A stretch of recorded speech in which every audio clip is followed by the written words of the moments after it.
Mr. Speaker, the key witness or the mover of the motion came before this House yesterday, Mr. Speaker.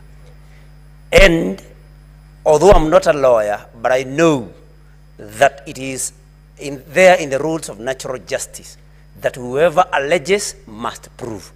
The Honorable Methu was not able to prove any of the allegations or any of the grounds that he laid against His Excellency the Deputy President, Mr. Speaker.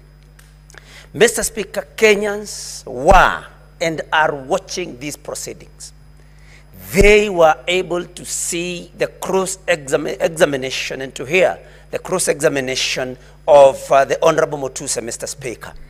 And I want to urge this House, Mr. Speaker, that if we want to uphold the dignity and the honor of this House, that Kenyans were and are still watching, you cannot impeach the Deputy President of the Republic of Kenya, Mr. Speaker, on allegations, on grounds that were not able to, that the mover was not able to prove, Mr. Speaker. And that is what prompted the question, I think, by Senator Wambua, which later was asked by Senator Awakia Omtata, which you were able to stand down because it had already been asked, whose motion was Methu's?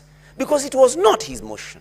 He had no proof of any or for any of the allegations, Mr. Speaker, and that is why this House, in order for us to uphold, like I've said, the dignity and honor, we need to vote no to this motion, Mr. Speaker. Mr. Speaker, many that have spoken before me have talked about the woman, the adulterous woman that was caught in the Bible. Senator Gachagua put it even better, that they did not bring the man that she was caught in the act with. Mr. Speaker, we need to ask ourselves, how good are we? How clean are we? Are we qualified to throw the first stone, Mr. Speaker? I think that is the first question that we should ask ourselves. That as we judge the Deputy President, how good are we? How many mistakes, how many offenses have we ever committed? How many sins even have we ever committed? And God forgive us, and our fellow human beings also forgive us, Mr. Speaker. But the most moving thing, Mr. Speaker, is that we did not give the Deputy President an opportunity.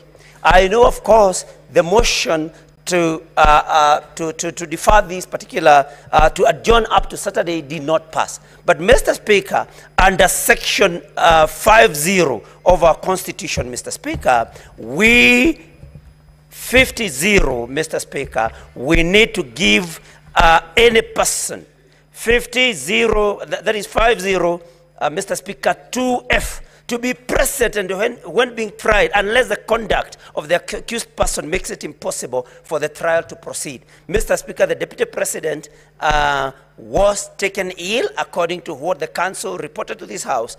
And, Mr. Speaker, we did not give him an opportunity. Mr. Speaker, I draw your attention also to our Constitution, Article 145, Clause 5, the President shall have the right to appear and, not or, and be represented before the special committee, Mr. Speaker. We did not give him that opportunity. Mr. Speaker, because I can see my time is wearing out, if not for anything, Mr. Speaker, I ask this House, you cannot condemn a sick person. Any one of us can get sick. I want to appeal to my colleagues, Mr. Speaker.